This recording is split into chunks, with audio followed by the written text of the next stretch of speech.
Dando continuidade ao mês da juventude, e nós temos trabalhado durante esse mês muitas coisas, e temos trabalhado também a motivação, e o porquê que das coisas do mundo serem menos importantes para nós do que outras coisas que nós podemos encontrar em Deus, e devemos manter os nossos olhos em Deus. Hoje, em específico, trazendo essa temática, eu gostaria de trabalhar e me aprofundar um pouco mais em uma dessas coisas que o mundo nos oferece no nosso dia a dia, que é a sabedoria. Vocês já pararam para pensar que nesse mundo, no nosso dia a dia, talvez, nós podemos acabar nos apegando à nossa própria sabedoria e aquilo que nós aprendemos e aquilo que nós vivemos, porque, afinal, nós estamos aqui, estamos vivendo, estamos aprendendo, estamos conhecendo, estamos experimentando a todo momento. E nós usamos essas coisas que aprendemos para poder ter discernimento para tomar as nossas decisões. E o que seria sabedoria, se não isso? Você usar os conhecimentos adquiridos, as suas habilidades, para poder trazer ali de forma equilibrada e ética e com discernimento um bem comum. Essa é literalmente a definição da sabedoria. E muitas vezes ela tem uma supervalorização por parte das pessoas, pois acreditam que buscando tal sabedoria, elas vão conseguir conquistar o mundo. E assim,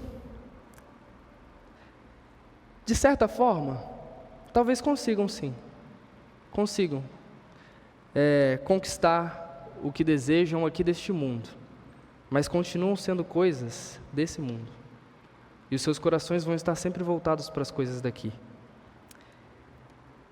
E pensando nisso, hoje eu gostaria de trazer um pouco da sabedoria que não vem do mundo para ganhar o mundo, mas que vem de Deus para salvar aqueles que estão no mundo. E por isso que o tema desta mensagem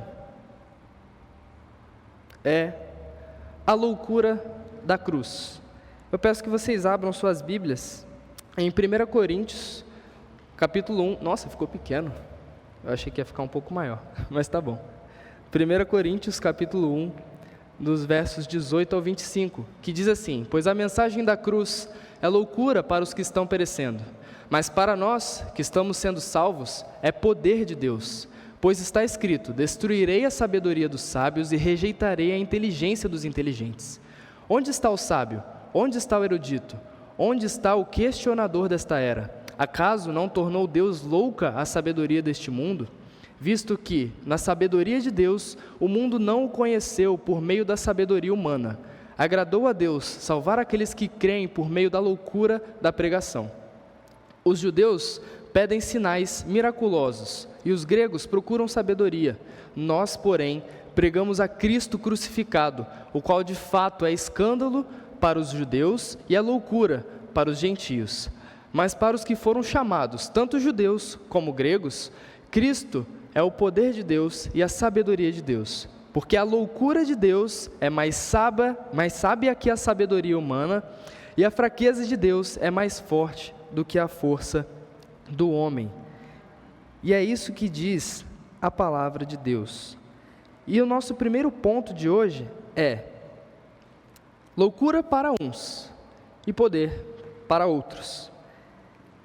Nos versos 18 e 19, Paulo ele deixa bem claro no texto, quando ele diz que aqueles que estão perecendo, aqueles que estão no caminho da destruição, a mensagem de um Deus que salva o mundo por meio de um considerado criminoso que foi crucificado, que foi morto, mas que ressuscitou, é loucura.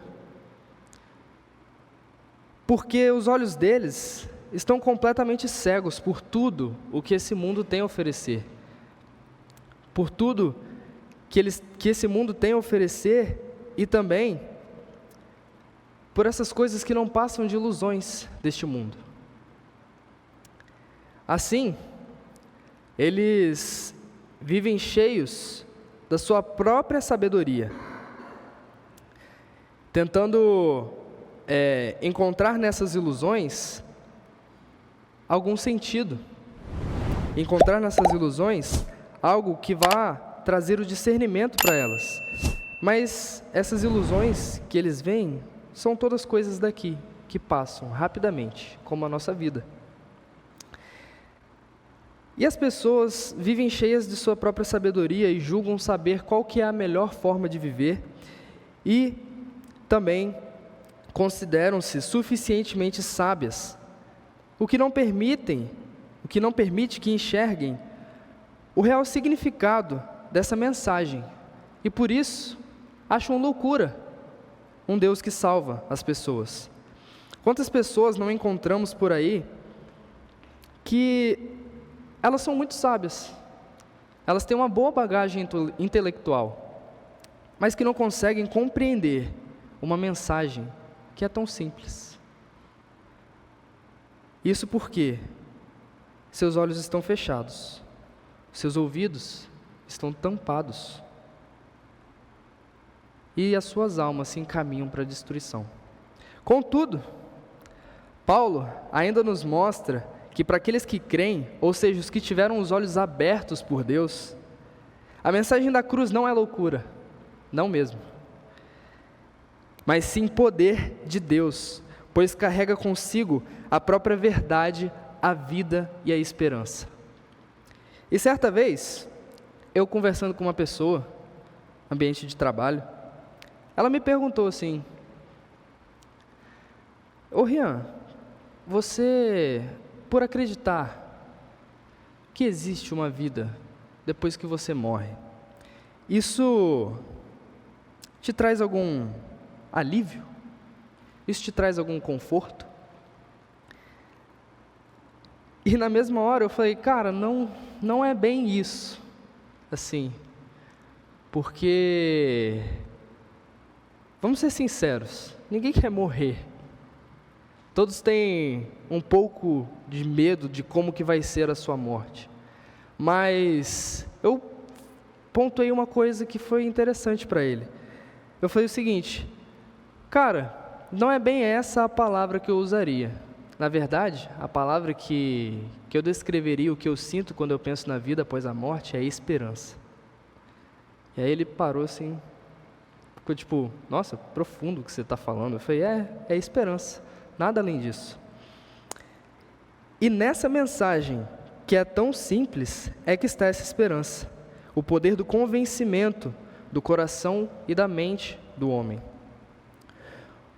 onde entendemos a nossa real situação diante de Deus, como pecadores, que não poderíamos nos salvar. Há nessa mensagem um poder que transforma vidas, e nós carregamos essa mensagem. No versículo 19, temos algo que nos chama a atenção quando o apóstolo faz uma citação direta do livro de Isaías. E ele diz o seguinte: destruirei a sabedoria dos sábios e rejeitarei a inteligência dos inteligentes. E sabe o que isso quer dizer? Isso significa que o que Deus fez através de Jesus foge completamente da compreensão humana. Não tem como você entender isso. E também mostra como que Deus considera a mera sabedoria humana, que é tão falha e é tão limitada. E aí, pensando nisso, que Deus destruirá a sabedoria dos sábios e rejeitará a inteligência dos inteligentes, a gente entra num segundo tópico, do que vale então a sabedoria humana. Deus nos convida a olhar com outros olhos, ou melhor, Ele nos convida a observar com os óculos da sua própria perspectiva. Assim, Paulo faz uma sequência de perguntas. Onde está o sábio? Onde está o erudito? Onde está o questionador desta era? Acaso não tornou Deus louca a sabedoria deste mundo? Deus disse que destruirá, de fato, a sabedoria dos sábios e rejeitará a inteligência dos inteligentes. E assim que ele promovesse tais coisas, do que adiantaria tamanha sabedoria? Do que adiantaria tamanha inteligência? Então, para Deus, a sabedoria deste mundo se torna de fato loucura, pois ele convida ao questionamento essas figuras, o sábio, o erudito, o questionador, o filósofo, enfim, essas figuras retratam pessoas de grande sabedoria da época. E Deus traz esse convite ao questionamento para essas pessoas sobre isso. E essas pessoas que eram sábias nessa época desprezavam a sabedoria de Deus que reside na mensagem da cruz. Aqui também se encontra um ponto-chave, pois de fato, o que Deus demonstra em sua palavra, através do profeta Isaías, e aqui citado por Paulo, se tornará realidade, pois a destruição e a rejeição, de fato, vão ocorrer, para aqueles que não reconhecem que Jesus é o Senhor. Além disso, é evidente no texto, uma coisa muito importante no versículo 21, em que conseguimos ver o poder de Deus através dessa mensagem tão simples. Na mensagem da cruz, porque nós conseguimos compreender no versículo 21 que pela força do nosso próprio braço, pelo nosso próprio entendimento, nós não conseguimos compreender, não conseguimos conhecer verdadeiramente a Deus. Nunca poderíamos e não seríamos capazes de conhecer verdadeiramente a Deus pela nossa própria sabedoria humana. Isso só acontece pela mensagem da morte de Jesus Cristo, crucificado no madeiro, morto, ressurreto por Deus, para a remissão dos meus, dos seus e dos nossos pecados. Aqui habita o poder verdadeiro dessa mensagem maravilhosa, que é loucura para o mundo, mas que é capaz de trazer salvação para aqueles que creem nisso. Então, no terceiro ponto desta mensagem, vemos Cristo, poder e sabedoria de Deus. Com esse terceiro tópico, nós podemos aprender que existem pessoas que elas vão procurar se agarrar em milagres, em provas que validem a mensagem que está sendo pregada. E as pessoas simplesmente vão olhar para tudo isso, algumas outras, e simplesmente julgar que isso é tolice, que não faz o menor sentido. E Paulo deixa isso bem em evidência, não escondendo os desafios que os seus leitores e que ele mesmo já enfrentava na época. Mas percebam que Paulo não somente traz a informação de que existem pessoas que vão procurar por provas e existem pessoas que vão rejeitar essa mensagem e achar que você é louco, mas ele mostra que essa mensagem, ela é nossa, que nós precisamos anunciar essa mensagem. A mensagem que nós anunciamos, ela é simples, até mais simples do que pensamos. Cristo crucificado. Essa é a mensagem. Isso é muito importante para que possamos transmitir a mensagem. Sabe por quê, meus irmãos? Às vezes, nós nos prendemos e achamos que para anunciar o Evangelho, para anunciar a mensagem de Jesus, nós temos que ser incrivelmente intelectuais.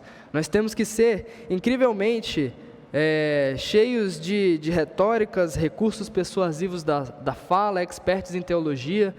Nós precisamos de tudo isso para poder, enfim, pregar o Evangelho. Mas não vamos complicar uma mensagem que é tão simples. Uma mensagem que precisa ser simples e precisa ser direta, porque ela por si só tem um poder transformador. Afinal, Paulo, como ele diz na carta aos Coríntios, ele mesmo não foi até Corinto com muitas retóricas, com muitos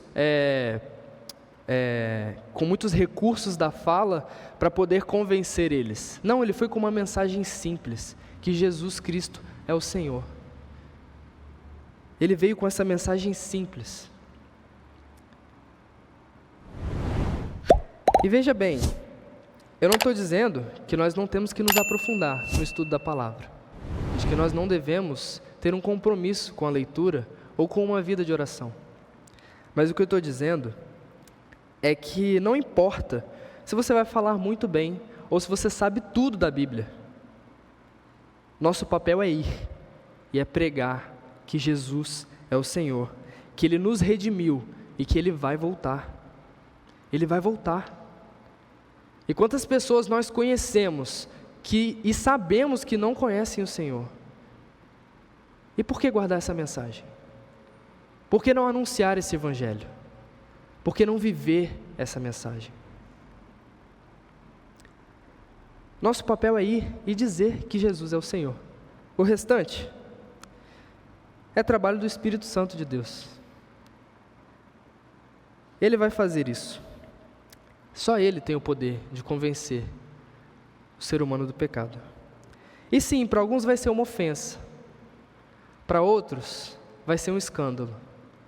E para muitos outros vai ser loucura. Contudo, para aqueles que Deus tem chamado, nosso Senhor Jesus é o poder e sabedoria de Deus. Ele é poder de Deus para perdoar os nossos pecados através desse sacrifício perfeito.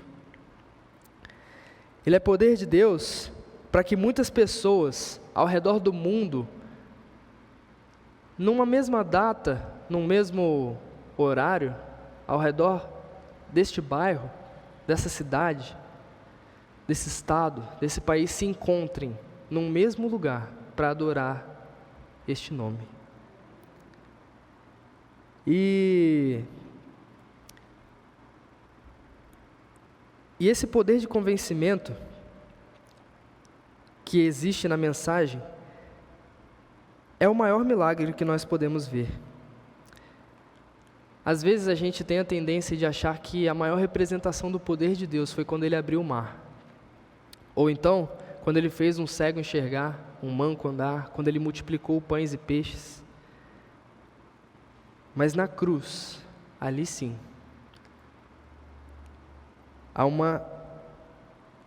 o poder de Deus de uma forma incrível, de uma forma maravilhosa, tomando sobre si todas as dores, todos os nossos pecados.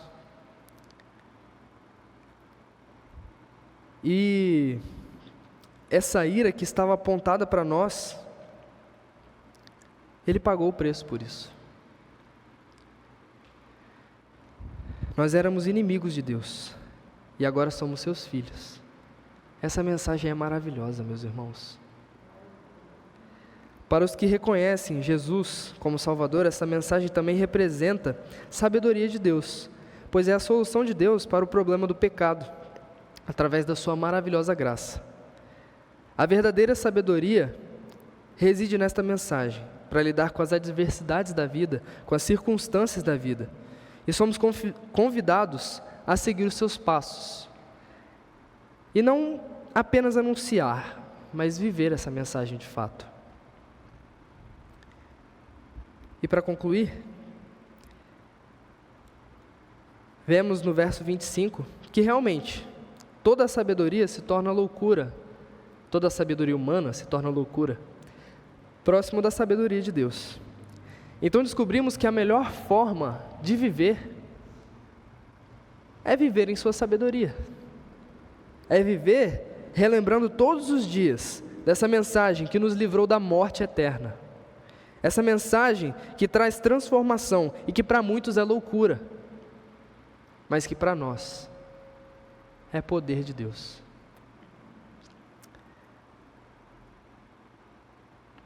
A sabedoria de Deus habita nessa mensagem, pois a nossa forma de viver, por muitas vezes, vai parecer loucura para os outros.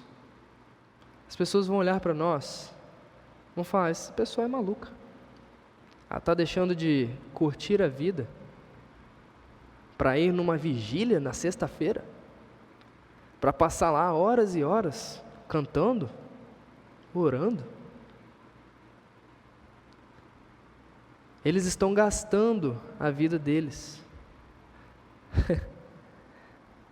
Mas essa é a forma que entendemos através da mensagem da cruz de que é a melhor forma de viver. É por isso que vale a pena viver. Gastar a nossa vida vivendo na sabedoria que existe na mensagem da cruz. Para finalizar, Paulo também faz uma comparação sobre a fraqueza de Deus, pois muitos podem pensar que a mensagem da cruz é uma demonstração da fraqueza da parte de Deus, pensando, como assim? Um Deus que morre? Quando, na verdade, elas não entenderam que é nessa demonstração, é nessa cruz, que habita o completo poder de Deus, e também habita